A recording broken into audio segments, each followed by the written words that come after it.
Three, I hope you had a wonderful break. We're going to continue on with the testimony. Ms. Menashe. Thank you, Your Honor.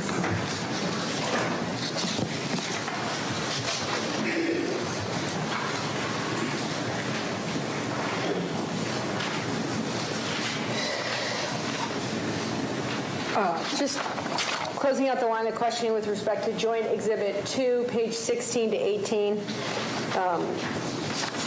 Doctor, this consultation note appears to be from 4/2. Would you agree with me on that? Yes, ma'am. And again, the discharge date, as noted, is 4/4. Yes, ma'am. And as indicated, this last line here says, likely he will require brain death testing tomorrow, correct? Yes, ma'am. So in 4/2, that was the state of peril that this individual was in? Yes, he was very brain injured, but not brain death at that point. I want to move now. Did the prosecution have you, in advance of today, review Mr. Hayes' medical records as a whole from 4/2 to 4/4? Mainly my role and the physician's progress notes, things like that. You would agree with me, would you not, Dr. Ralston, that with respect to Ryan Hayes, the family actually made the decision to palliatively extubate Mr. Hayes during the day shift? I don't recall that. I'd have to look at the records again. One moment while I get something to refresh your recollection, and I will move on in the meantime. My partner was on the next day. I did not see the patient the next day. I want to move to the next patient, Ms. Belisari, showing you what's previously been marked as Joint Exhibit 1, page 126 to 134. Or, I'm sorry, 134. Doctor, does that appear to be medical records belonging to Joanne Belisari? Yes, ma'am. And just so we're clear, that's your name on that medical record. Is that true? That's correct. Okay. When I go to page 2 of that, right here, I want to just say, discuss the record that you indicated under comments. It says, does it not, discuss with sister at bedside, discuss with them the fear that she may eventually tire out and require intubation. Do you see that? Yes. And this note is from 4:30? Yes. Again, this I apologize. It's a format that I'm not used to seeing. Sure. I'm used to seeing on the computer. So. And so if I could just orient the jurors with respect to timing, this indicates it's 4:30, and based on the admit date, she had been at Mount Carmel for, let's say, 8 days-ish. Does that sound right? Yes. And her discharge date, assuming that's the date she passed, is a full 11 days later on May 10th. Yes. Going now to,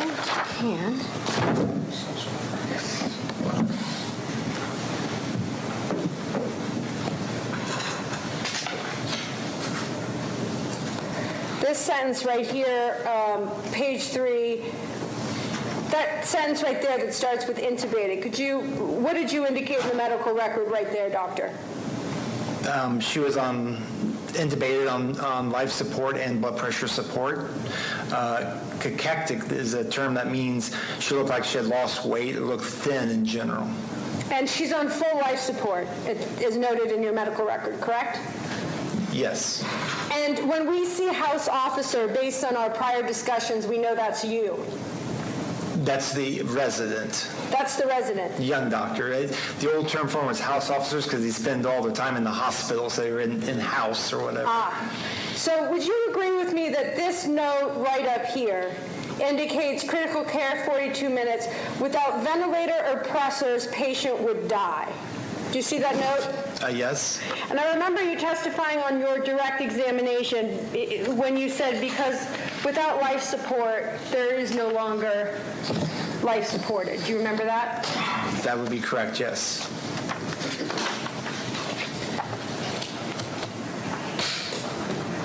Let me go back to Mr. Timmins, if I could. Sorry to jump around, but were you, Doctor, on the critical care committee Yes. during this relevant time frame? Yes. And did the Code Blue committee report to the critical care committee? Yes. I want to ask you about codes then, and what you would know about the coding process at the hospital. Tell the jurors what a Code Blue is, based on your experience. Sure. Code Blue is an alarm that basically overhead, you've probably seen on Grey's Anatomy or whatever, there's a Code Blue that's called out. That means a patient's heart has stopped somewhere in the hospital, or even somebody needs help. The ICU physicians and or residents come into the room. There's pharmacy that comes. There's anesthesia that typically comes. There is nursing staff. ICU nurses come and respond. And you try to, following American cardiology recommendations, you follow what's called ACLS, Advanced Cardiac Life Support, and you try to get the heart restarted by beating on the chest, by ramming a tube down their throat or placing a tube down their throat, and shocking the heart if the heart rhythm is one you can shock and bring back. By analogy, in your experience in critical care, if you're on duty and the blue light or a code is called, and you're the physician, are you essentially the orchestrator? It depends. Multiple people are qualified to lead a code or follow ACLS guidelines, or ACLS qualified. The house officers a lot of times run it. I try to intervene if they're making a mistake or not thinking of something. But yeah, either myself or the house officers or even the hospitalist can actually run a Code Blue as well, or cardiologist, for example, as well. And we know from your testimony on direct that after 2013 to 2018, residents or house officers didn't work in the night shift, correct? That is correct. Bless you, Sam. So just want to show you, again, going back to Mr. Timmins. Your Honor, I would object if this witness was not present for these medical records. Okay, let's go sidebar here on this one. Get to know each other.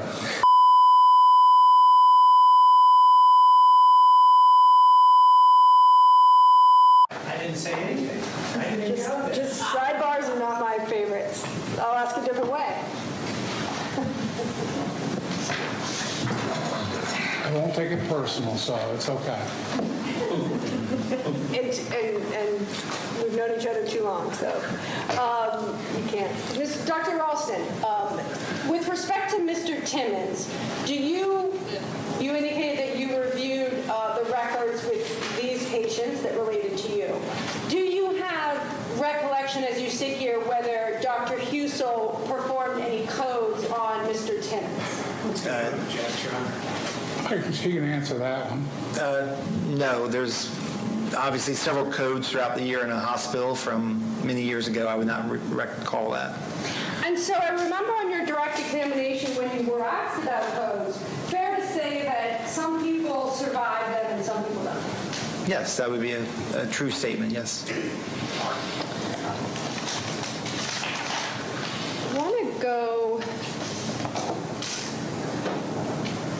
to the issue, some general issues. Let's talk about overrides. I know you stated on your direct that the nurses do what the nurses do. Yes, ma'am. And same thing with respect to overrides. Dr. Ralston, you, during this relevant time frame, 13-18, had no idea about overrides. No. And so it would surprise you to know, would it not, that let's say during the year 2017, there were over 36,000 overrides on the ICU floor at Mount Carmel West. I wouldn't know what's normal or abnormal. That's a pharmacy and nursing thing. I would not know whether that's high or low. I want to talk about order sets, showing the witness what has previously been marked as State's Exhibit 17A. Dr. Ralston, does this look familiar to you, this document at all? Yes. Okay. And what do you know this document to be? It is the terminal or compassionate extubation order set. Fair to say that during your interview with Columbus Police Department, you were asked about whether you use order sets, correct? Yes. And during the years 2013 and 2018, fair to say you did not use order sets? Typically not, but I did forget about the residents. If the residents were on, sometimes I'd show them it and show them what's on it, things like that. Right. But you, in your care, when you decide, when a family decides, and you were overseeing a compassionate extubation, as you have told the jurors, you weren't using an order set, correct? That's correct.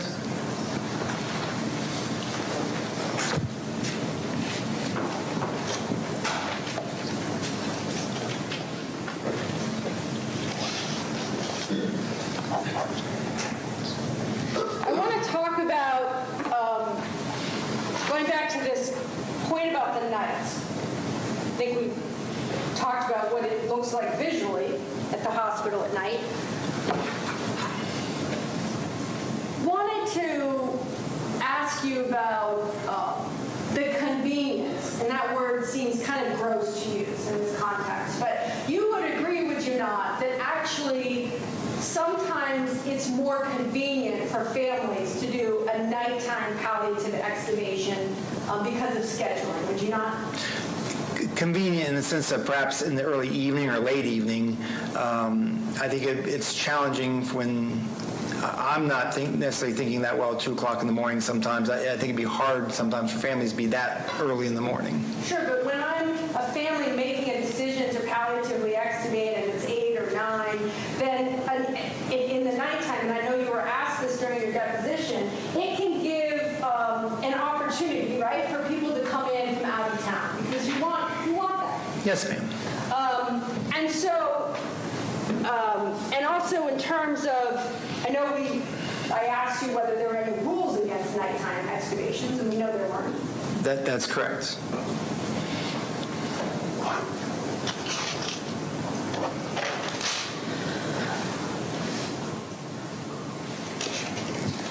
I want to talk about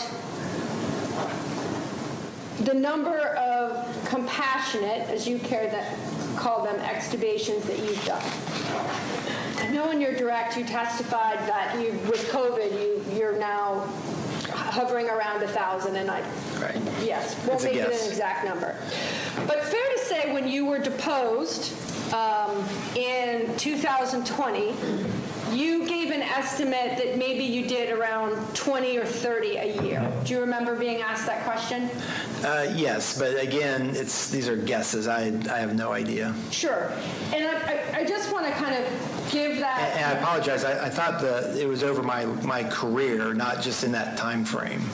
Okay. So between 2020 and now, you've done how many palliative extubations? I'm sorry, between 2020 and now? Yeah. I don't know. Way too many, I guess, with COVID. It's been devastating. We're probably doing maybe 50 or 60 a year. Personally, myself, not just my partners, sure. Probably 50 years or so over the past year. Okay. So, and that's not my forte. So, an estimate, not looking into it, 1,000 over your career. And tell me again the number of years of your career. 1997 through 2022, so it'd be 25 years. Okay. Well, excluding my fellowship training, which is additional 7 years, so gosh, 32 years. Okay. And I had just done the math on 25. Okay. So it's about 30 plus a year. Does that sound about right? That sounds a guess. Yes, ma'am. Okay. And if you know, as the director of the ICU at Mount Carmel West, does it sound about right that in Dr. Husel's 5 years That would not seem extreme to me, no.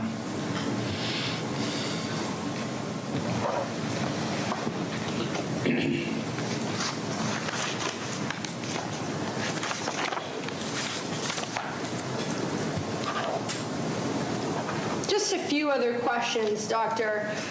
During your deposition, you were asked about the IV guidelines. Do you remember that?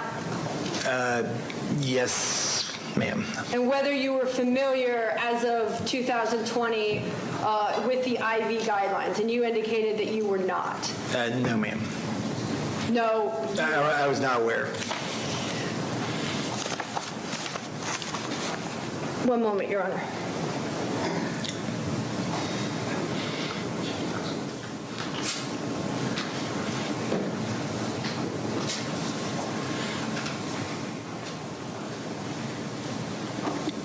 I forgot to ask you, Doctor. When you were asked about these order sets, and I'm just showing you as an example, State's Exhibit 17A, do you remember referring to these order sets as checkbox medicine? Yes, I think when you're doing a very difficult approach to medicine, you try to take into account the patients, the family, all these other variables that come into play. I want to give the best care to that patient, even if I'm compassionately extubating them, and I don't like people get in the habit of just using the same thing without thinking about the patient as an individual in general. And I remember you saying in one of your statements that the human body is an amazing thing. Do you remember saying that? Yes, ma'am. I think it is. And to that end, I wanted to ask you about the conversations that you have with families when they're making the decision as to changing the code status and palliatively extubating their family member. Fair to say that you talk to the families and you tell them that once their loved one is palliatively extubated, that the patient could last moments? Yes. They could last minutes? Yes. Hours? Days? Yes. And you would agree with me that even moments could be less than minutes? Yes. Nothing further. Redirect.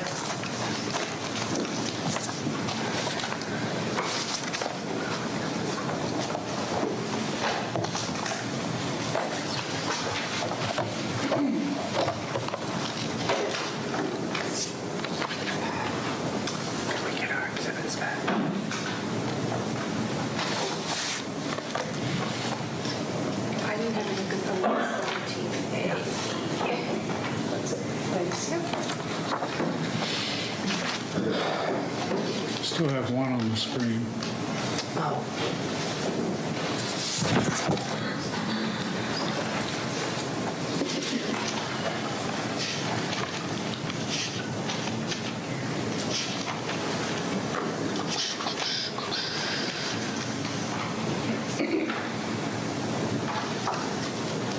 Doctor, on cross-examination, directing your attention or redirecting your attention back to what Ms. Menashe said about the total number of critical care patients or critical care doctors at Mount Carmel West. Yes. And she referenced a number of 2,300. That's not correct. You said you didn't know where that number came from. That is correct. I know most of the critical care doctors. Yes, sir. Right. Is it fair to say that within the 4 hospitals, you are aware that Mount Carmel has 4 hospitals in its chain? Yes, I practice at 2 of them, actually. Okay. Is it fair to say that there could be up to 2,300 physicians with prescriptive authority within those 4 hospitals? Yes, that would probably be reasonable. So if there's a number floating out there, 2,300, that would be the doctors that can write prescriptions for things like fentanyl and midazolam. Objection as to speculation? I think you can answer it. I'm sorry, could you re-ask the question then? So if there is evidence that there is approximately 2,300 physicians in the Mount Carmel hospital system, the 4 hospitals, those doctors would have prescriptive authority to write prescriptions for things like fentanyl and midazolam. Yes, sir. All right. directing your attention to Ms. Menashe's line of questions regarding complaints about Dr. Husel in 2013 to 2018 until you became there in November 2018. Did you have any knowledge of his dosing habits during palliative withdrawals in the nighttime at the ICU? No, sir. Had you at any point become aware through any of your review of anything that went on in the ICU at night that he was giving 1,000 micrograms of fentanyl in an IV push to patients in the ICU during palliative withdrawals? No, sir.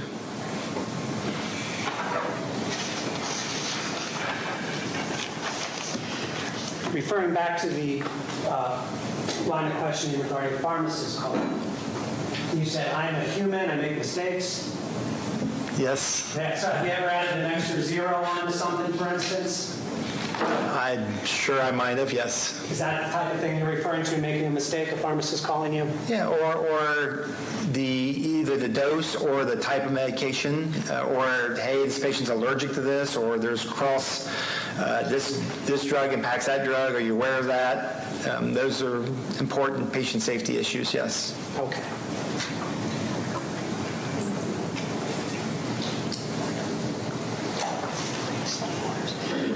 When you were saying about when the decision's been made to compassionately extubate somebody after this planned event with the family, you say you entered it into the computer. Tell us about that. What does that mean? Can you describe that more fully? Sure. What I do is I basically just the computer component. Is that correct? Yeah. Tell us how you do that. Okay, I would just sit down in front of the computer. I would put the order in. I'd make sure that the DNR CC is put in at that point. I would make sure that the medications have been entered correctly. I would probably, or I always go to the bedside nurse and say, hey, I put in these orders. When the family's ready, let me know. We'll get things going or whatever. Let me know of the timing so when I need to come back, or usually I don't leave the ICU in these circumstances. So there's no rush. No, there's no. I'm trying to make sure that, of all things, make sure these orders are put in correctly. Yes. Okay. Referring to 17A, which was just up there, this has been identified as the order set for palliative extubation. It's called terminal ventilator withdrawal. Is that another word for what you call compassionate extubation? Yes, that is correct. Okay. And you testified with Ms. Menashe that you don't like using, or you refer to this as, what was it, cookie cut, push button? Checkbox medicine. Checkbox. I was raised in the era of we actually wrote out every order and things. So. Okay. Well, let's look what's in the order set compared to what you testified is your general practice. What is, referring to medications.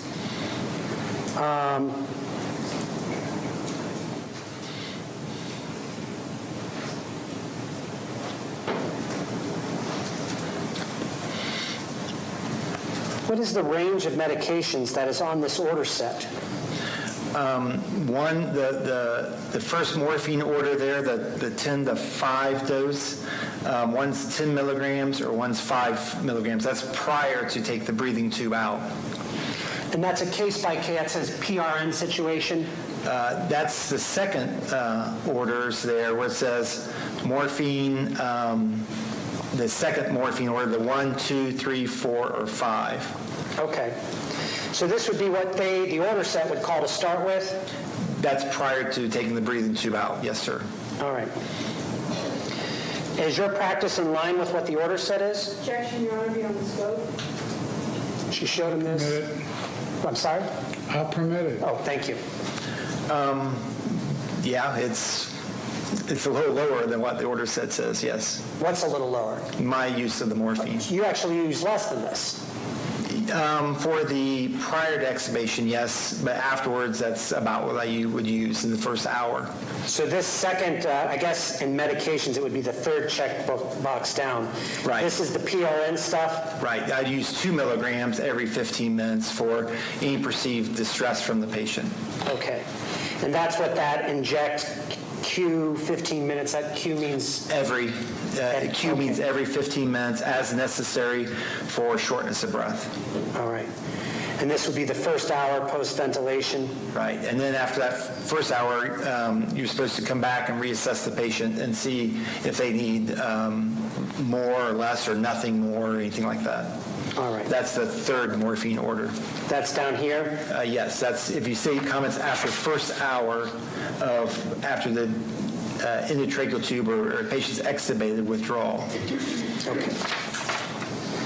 And it goes on. What about Dilaudid? Per the order set, do you give Dilaudid and morphine together? I'm sorry, I can't quite see that. I I'm apologize. sorry. It's on the second page? You don't really need the two classes of the same narcotic. Okay. And is it ever been your practice to give, and Dilaudid, another word for that is hydromorphine, that's the generic of that? Yes, sir. Has it ever been your practice to give both morphine and Dilaudid together? No, because they're both narcotics. Okay. So what's this next checkbox mean versus what you do? This down here. Direction, same direction, Your Honor. You almost go to what he does. Okay. I'll note the objection overruled, but you got this thing all put up, you can't see what you're referring to. Gosh, Judge, I'm not Thank you. here. I was going to ask that. I'm talking about this right here, pointing to the middle page of the second page of 17A. That is for morphine drips, which is a slow drip of morphine into the vein continuously instead of pushing it in all at once. Okay. And this is another thing that can be checked. And what does titration mean? Basically, it's to adjust the medicine up or down based on the patient's symptoms. Okay. And then after the morphine, there is this Versed section. Yes, that is correct. If you bring it down just a little bit, we'll see the first sorry. one there. And so the Versed, or also known as midazolam, is also on the order set, and I think you testified that it is also your practice to give a dose of Versed. That is correct. And it starts at 2 milligrams per the order set? Yes. And is that your practice as well, generally? Yes. All right. And then it goes on to explain how Versed, is that fair to say, gets continuously given? If you could pull it down again, I apologize. Yep, sorry. Yeah. Yes, if the other one is Versed for a Versed drip. Okay. And the drip is the bag of... A bag of fluid with Versed, the chemical mixed into it, dripping into the IV. And is that slower than pushing it in all at once? In theory, you have less of the dramatic effects that way. It'd be slower effects, or slower of the side effects that way. And what side effects are those? Objection, Your Honor, beyond the scope. Sustained on that one. What about oxygen therapy and the order set versus what you do? Yes, you tip. She asked about the order set versus what he does, Judge. Right. I'll give it to you on that one. You're not getting an opinion, so. You place patient on the nasal cannula oxygen. You might see people at the grocery store wearing the plastic tubing in their nose. And that's mainly for comfort a little bit. Oxygen is actually a drug, and it does provide some comfort at the end of life as well. And it's on the order set we see here in 17A. Is that also your practice? Yes, I always put in specific how much oxygen. The order set doesn't address that, so I always put in how much oxygen I want them on in general. Because you don't want to do this checkbox medicine. You're looking at your patient. I've been asked and answered several times. Go to strike the questions, granted.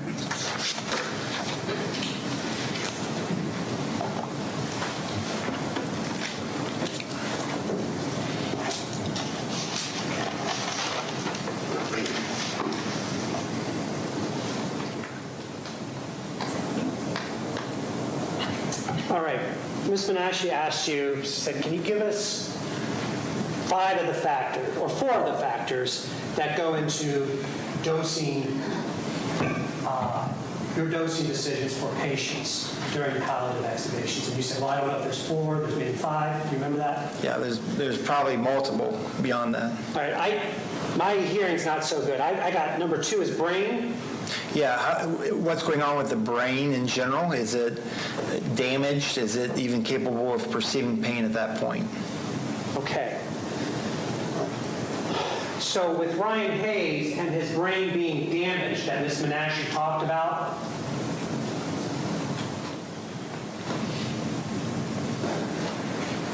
did he need more pain medication or less pain medication based on what you saw when you saw him and when you made that note? He required less pain medication or no pain medication at that point. I think number 3 was age. Yes. So we saw in these examples of the patients that you cared for, some of these folks were very, I had to be careful, they were elderly. Some, I believe Mr. Allen was 80. Yes, I like to say older, not old, is what I always say. Yes, and I understand that now as I reach those ages here. So how does that affect pain dosing? If someone's older, do they get more medicine? Do you need more pain medicine, or do you give them more pain medicine? Or is that something that will factor into giving them less pain medication? Objection, Your Honor, beyond the scope. Well, you did elicit it. I'll permit it. As you get older, you need less pain medication in general because the older brain doesn't handle it quite as well.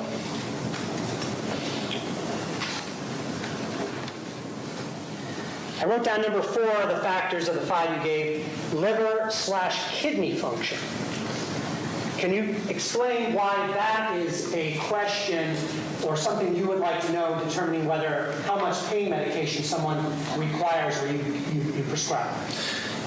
You want to make sure that even if you give the pain medications, you want their liver to be able to clear it at least, or the renal function not to let it keep accumulating is the biggest fear.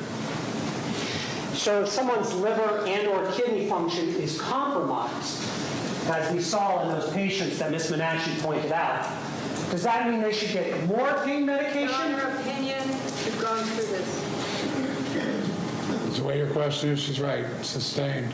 Based on your experience with these patients, if their liver function was compromised, if their kidney function was compromised, on your experience, would you give them more pain medication or less pain medication? In my practice, I would wind up giving them less. What was number 1? Do you recall? And I'm honest, I just didn't write it. I was trying to write it down. I picked up brain, age, liver, and then family. What was number 1, if you recall? I thought it was brain, so I apologize. I'm not sure. I think disease process is what I put in there, disease process. Disease process. What does that mean, and how does that affect your decision on dosing levels for pain medication and or benzodiazepines? I think it was pain, how much pain the patient's in, I guess, that's what I put, I think, actually. I apologize. Or perceived pain.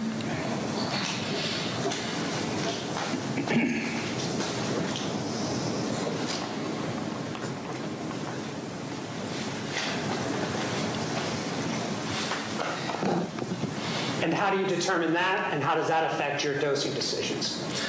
I think looking at the patient, what caused them to be in life support to begin with, what an overall view of what's going on with the patient at that point. I think examining the patient to get a feel for if they're in pain or not. Myself, I think that's the key.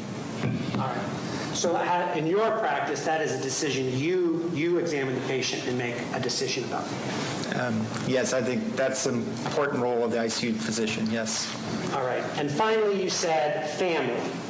Mm-hmm. Explain what that means and explain how that affects your dosing decisions regarding how much pain medication and or benzodiazepines they need.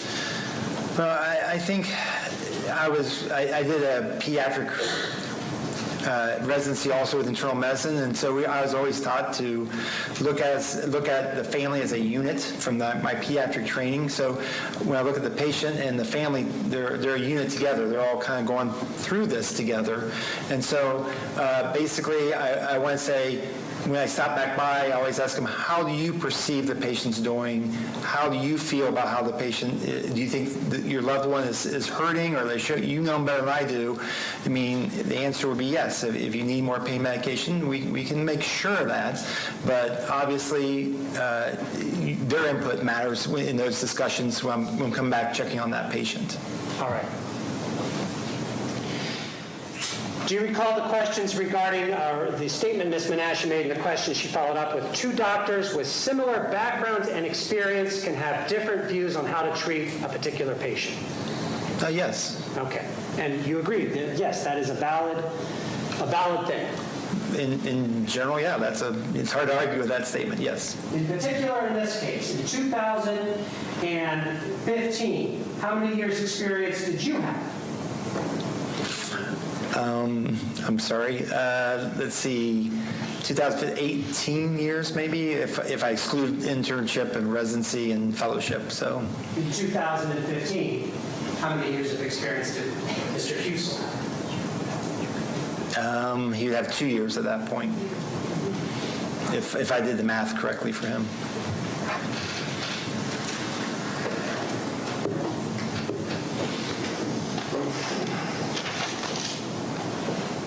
James Allen, I think we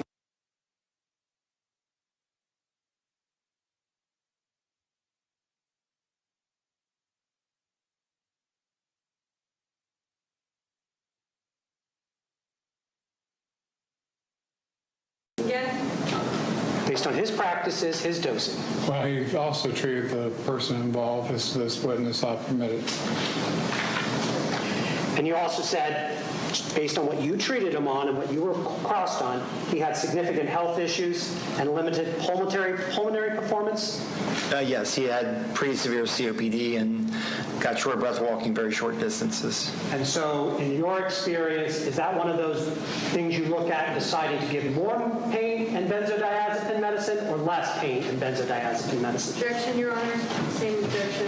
Same. I understand. I think you can answer it. Go ahead. I would probably wind up giving him less at that point. Ryan Hayes, the overdose situation, down for a long time. That line of questioning, remember that? Yes, sir. I don't know if it was Ms. Menashe or you, state of peril on 4-2-17. I'm sorry? Do you remember that phrase being used in describing Ryan Hayes? He was in a state of peril on 4-2-17? I don't remember that. Almost all my ICU patients are in a state of peril. Yeah, I guess so. But he had been down for a long time, correct? Yes. He had a severe cerebral edema.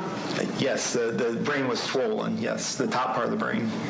Your note reflects that, based on your experience with this patient, he cannot perceive pain, he cannot perceive anxiety. That is correct.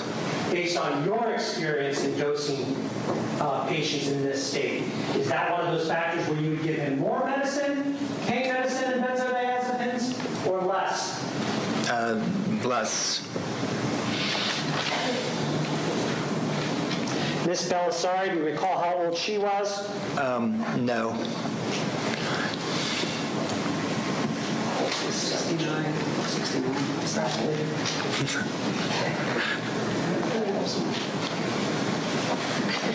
Was it 69 she was? She told the jury already, so I think that's good. Let's see.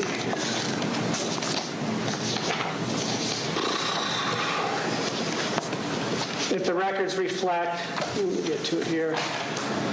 She was born in 1945. So in 2015, how old would that make her? 70? Okay, he's here as a doctor. I know, and a fact witness. and I'm sorry. So that's 55 in 2000, and then plus another 15, so that would be 70 years old approximately. Yes, sir. I think the medical chart said 69, but All right, she hadn't had her birthday yet. So once again, and not Is that a person that's older in your mind or younger in your mind as far as the dosing of pain medications? I wouldn't, I'd have to know more information. I don't know that. Well, we know that Ms. Menashe pointed out to you that without life support, the patient would not survive. Yes. She was critically ill. Yes. Is that one of those factors where you think, well, I need to give her more medicine or less medicine? Objection, Your Honor, he wasn't there. This calls for an opinion. Okay. He's already said he would like to know more. Got it. Sustained.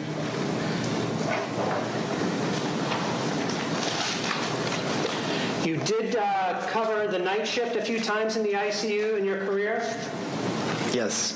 All right. Do you recall ever doing palliative extubations at 1, 2, or 3 in the morning? No, sir.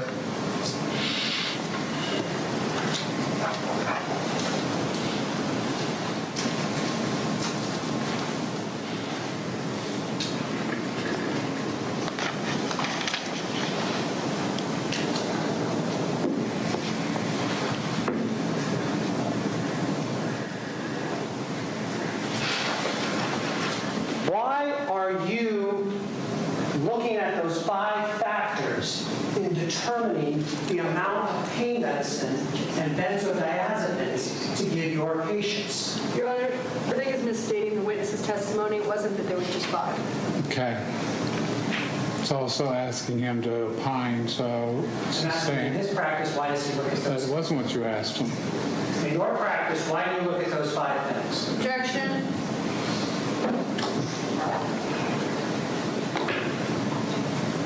I'll permit the answer. Because in medicine, you don't want to even be perceived as crossing that line of What line is that? Now you're getting into a different subject matter here. All right, I'll withdraw that question and let him answer the question. Which question? Why does he take into account those in his practice, those 5 things he described on your cross-exam? You don't want to be the physician that caused someone's death where you cross that line or even perceived to cross that line of causing their death with your medications, and you don't want the nurses or anybody to feel guilty about giving those medications either. Thank you. I have no further questions. Anything on the last statement? Yes, please, Your Honor. I would also ask for a recross on 2 other points. If you want me to approach sidebar. Let's approach sidebar. I know you all hate it. Yep. These guys love it. Seems necessary. Can I have the order set, please? The one I used was 17. Great. 17A. Offer my questions. They will entertain.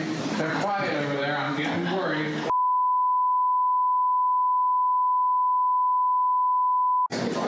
Yeah, I know.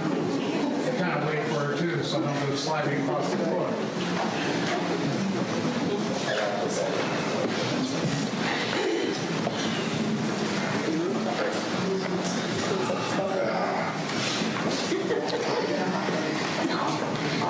You ready?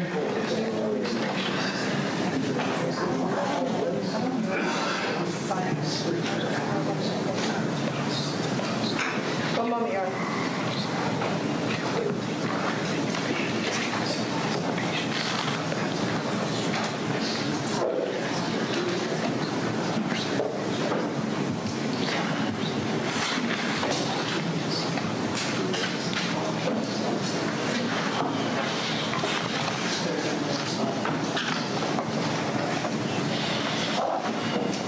Doctor, just a few questions.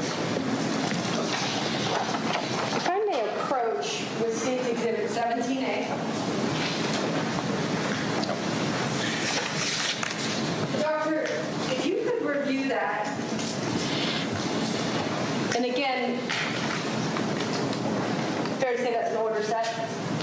Yes. If you could just flip through the 3 pages and let me know if there is any box within that order set to check for the use of fentanyl. There's not. Don't waste one of your questions. Just stop myself. Okay, I'm proud of you. It's a little thing.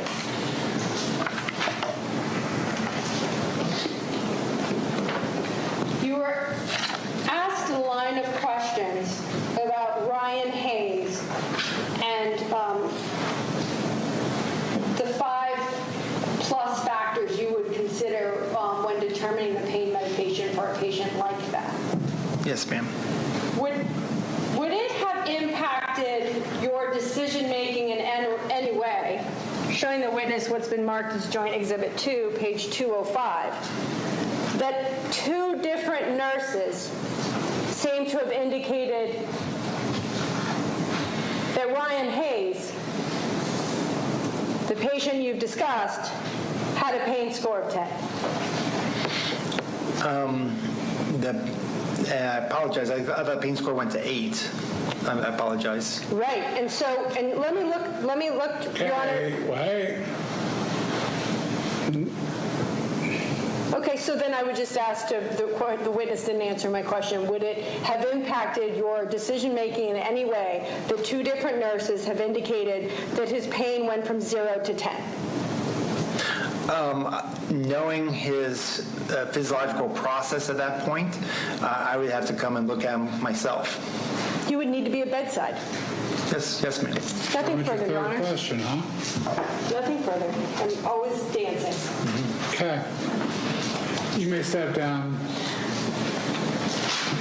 Do you have another witness ready for us? We do, Your Honor. Let's call the next witness. Calling Dr. Caleb Wagner to the stand. And Judge, with your leave, I'm going to step out Okay. just to... Make sure that the good doc gets out of here good. Or well, actually, if I'm going to be grammatically correct. There's the discharge summary.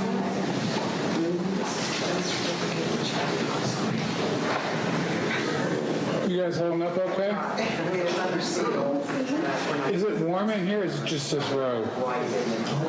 Like the opposite? I am roasting up here, guys.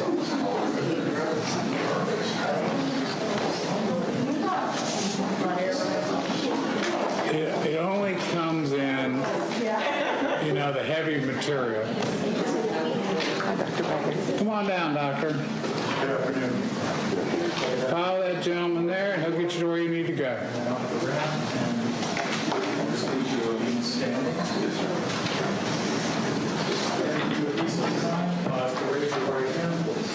You swear or affirm to tell the whole truth and nothing but the truth, so help me God? I swear.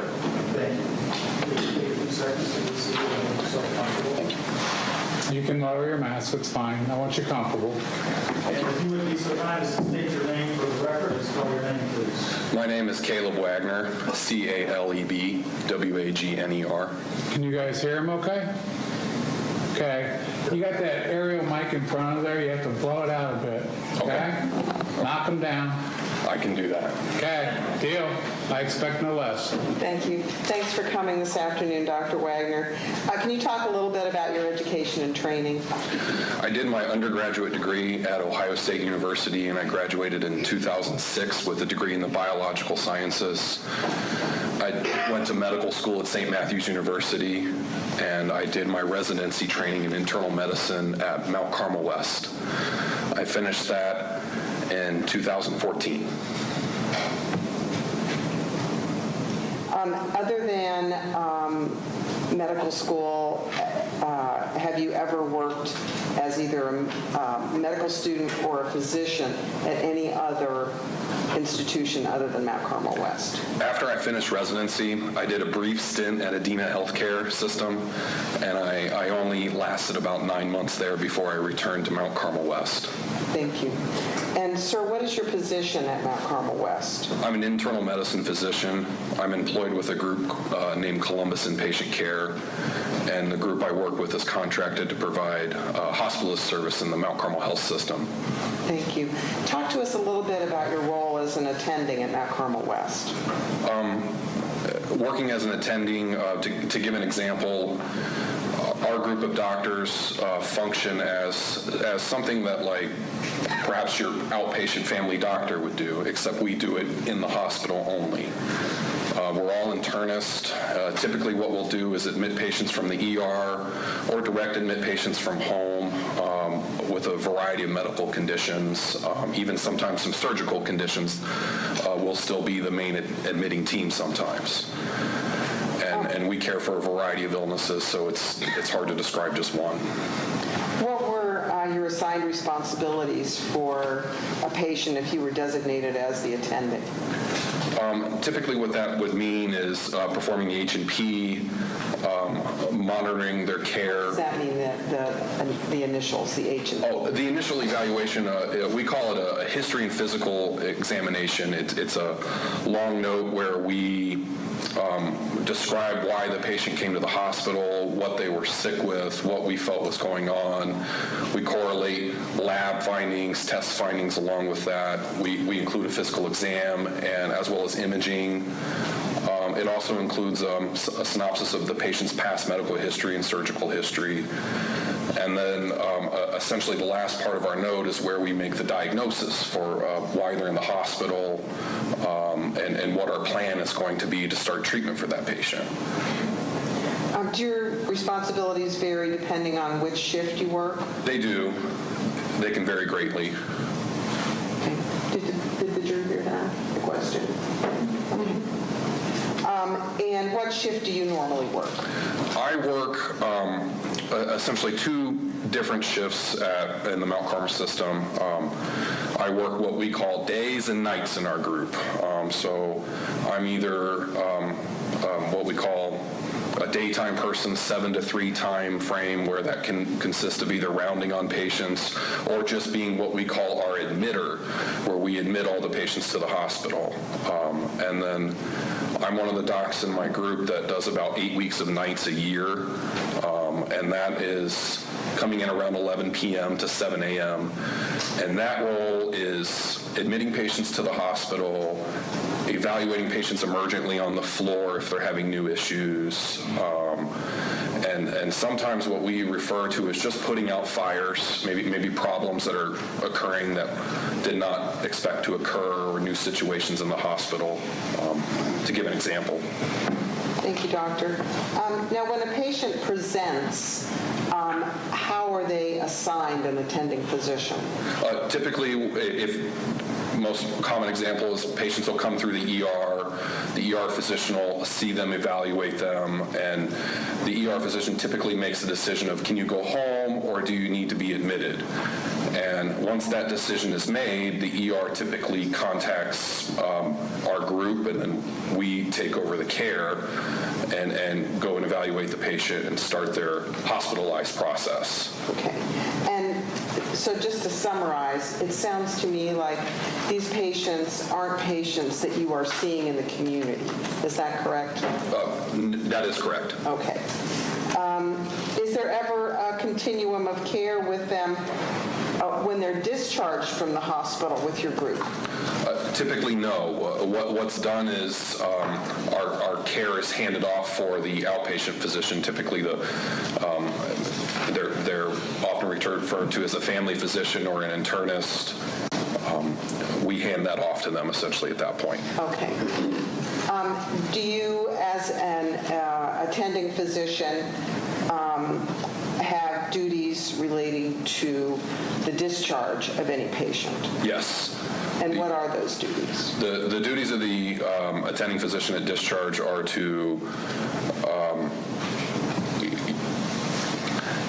I'm trying to give an example here. So if someone is sick in the hospital with a heart attack, the cardiologist might do some of their emergent care and make recommendations, but the attending's job is to make sure they have their medications they go home with, that we write the note to, sometimes referred to as a discharge summary, which is a summarization of why they're in the hospital. And this note lands back with either their main doctor and the outpatient specialist they may end up seeing sometimes for a summarization of why they're in the hospital and a synopsis of what they were cared for, what they were diagnosed for, and maybe what needs to be followed up or tests that might need to be performed in the future. Thank you, doctor. If a patient is critically ill and is moving to a DNR-CC, is the attending part of that discussion typically? Sometimes. Okay. And what would determine whether the attending would be or wouldn't be? That's a very situational question. Sometimes it can be done by the ICU team. Other times, if it's a patient on the floor who's not doing well and maybe doesn't want to go to a higher level of care like the ICU, sometimes that's where the attending would have that discussion too as well. Okay. And would you expect as an attending to be called in that situation if you were in the building? Not always. Okay. And what would drive that? Typically, if you want to take an example, if I'm covering nights, typically it's if a nurse contacts me with something, say it's a floor patient who's not doing well, they would ask me to come evaluate the patient, and then either the patient or family might have a different desire, and that's where we would start talking about code status and how aggressive to be, and we'd have some of those conversations centering around a DNR. Okay. If a person's on life support and withdrawal of that same is being discussed, would you be in the discussion? I've had that discussion before with families. It's usually when I'm a daytime physician, I'm calling it, where I'm rounding in the hospital, seeing patients. That discussion also happens a lot with our ICU team as well. Okay.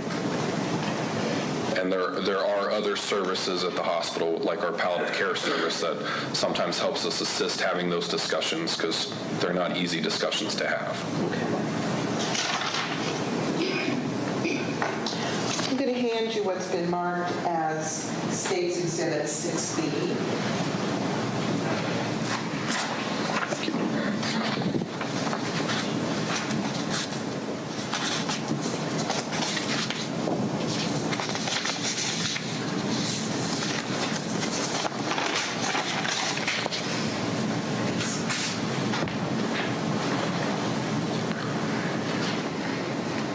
Dr. Wagner, what is 6B? 6B is a discharge summary. Okay. And is there a patient indicated on the discharge summary? Yes, this is for patient Francis Burke. Okay.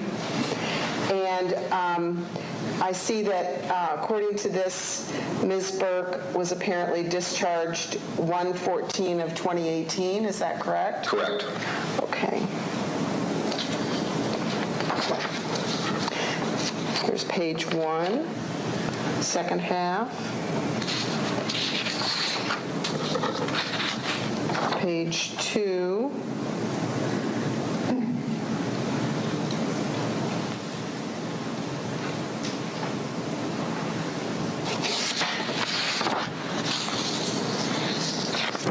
And page 3. Can you tell us what page 3 denotes as far as this lady's status at discharge? The page denotes that she's deceased. Okay.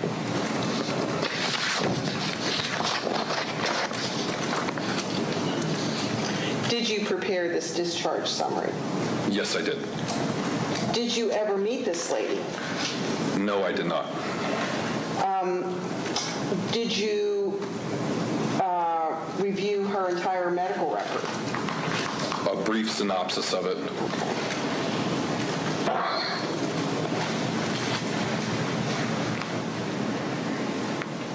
Do you know what happened to her in the hospital? From review of the chart, I'm aware of what happened to her. Can you tell the jury what her course was? She came in the late afternoon, and I was working our night shift then, and I would only be speculating as to why she wasn't seen by. Okay, you can't speculate about something, so we're going to stop you where you're at, and we'll let her ask more questions for you. Okay, I'll withdraw the part of the question that calls for speculation. Did you review the medication administration record in this case? I reviewed it when I was summoned to hear.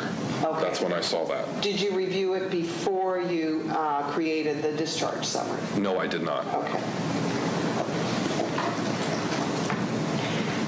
Sir, I'm going to hand you document under seal marked Objection, Judge. States Exhibit 18F. Let's go talk here. Talk, guys. David, you need to give me a recipe for baklava.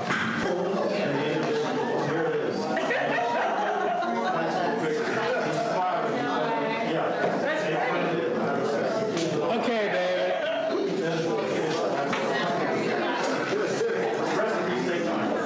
I really want this front down, but I can't have it. Oh, well.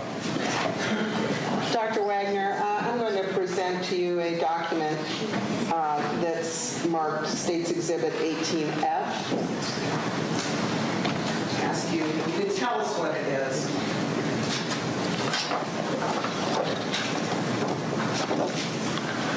This is a death certificate for Francis Burke. And did you Okay, sign stop. Let me explain something. The word sealed is one of those words that people think it's got this big mystery to it. It's just a document not available on public record. Okay? There's nothing special about it. In this case, she explained what it was. Okay? I don't want you getting the wrong impression of the word sealed. Okay? Actually, can we have another sidebar? What did I get wrong? I'll withdraw the request.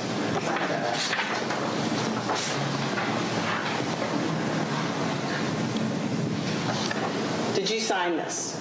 No, I did not. Okay. Did you prepare any forms for a death certificate for Francis Burke? No, I did not. And why is that? I never saw Francis Burke. Okay. And does that create an impediment as far as creating the death certificate? I never did an exam on her. I never saw her, and this occasionally happens, and sometimes the death certificate is sent off to either the family doctor or someone else. Okay. Do you know who did the death certificate in this case? Do you know that individual? I do not know that individual. All right.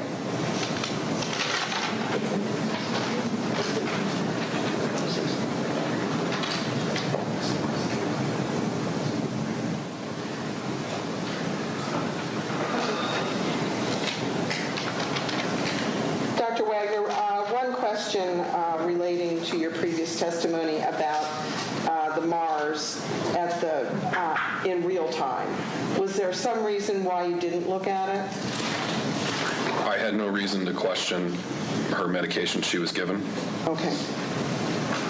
And just for the record again, the MAR is what? Medication administration record. Okay, thank you. Mr. Baez? Good afternoon, Doctor. You have no independent memory of when you actually did this discharge summary, correct? No, I do not. In fact, you didn't even look at it or have any idea that this was ever going to be an issue until you were called to testify in this case? Correct. And obviously, since you never saw her, you don't have any memory of Ms. Burke or her care.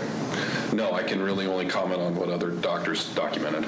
And fair to say some discharge summaries are more detailed than others, right? Very, very fair to say. Okay. And that's just like patient, that's just like patient care. Every patient is different. Is that a yes? Yes. Say yes to the court report. Yes. Okay. So, and in this one, you would classify this one as one of the lesser detailed discharge summaries. This was a very atypical discharge summary for me. You never, there was never anything preventing you when you did this discharge summary from looking at the MAR, looking at all of the electronic medical records in Ms. Burke's care. No, nothing prevented me from looking at it. And there's nothing, and you never sent a notice to anybody, hey, I never looked at any of this stuff when I wrote my discharge summary, correct? It's not normal to do a forensic review of the chart for a discharge summary. But my question to you, sir, is you never notified anybody, any doctors, anyone in the hospital, hey, I didn't look at charts. Well, I did look at her chart. Excuse me, I misspoke. You didn't notify anybody that you didn't look at it, correct?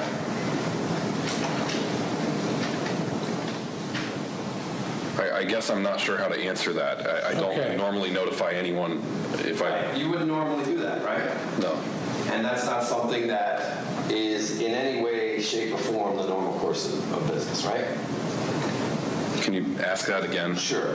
That's not in any way, shape, or form the way you would normally do a discharge summary.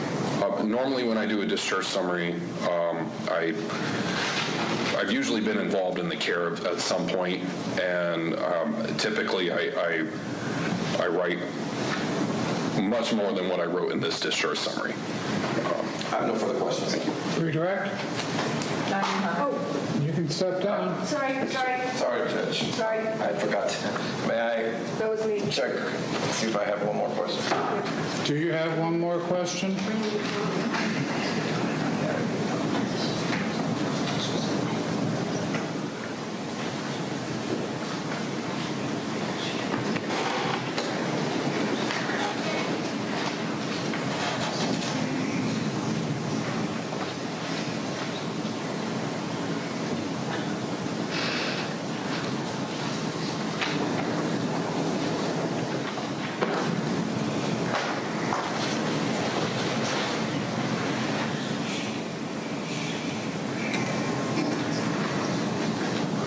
No further questions. No further questions then? No, Your Honor, thank you. You may step down, doctor. Thank you. Call your next witness. Your Honor, I believe we're out of witnesses Okay. for the day, yes. Not for the case. I guess we were more efficient than anticipated. Ladies and gentlemen, I'm going to have to send you home early. I'm sorry. I know you want to sit here with us the rest of the day, but, remember the admonition? Be sure you all speak to David about the other issue. Okay? I imagine I'm going to have a bunch of emails tonight, so let us know, guys. Okay? With that, call him up, David. All rise. Have a good evening, guys. Be safe.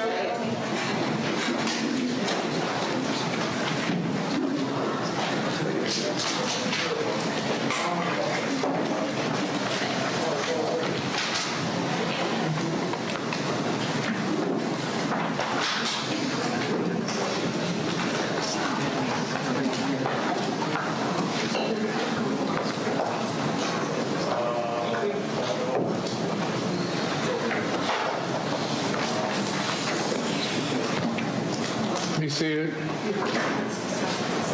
Ms. Grubb, anything for the record? Yes, Your Honor. I would like to put one thing on the record. During Ms. Menashe's cross-examination of Dr. Ralston, she referred to a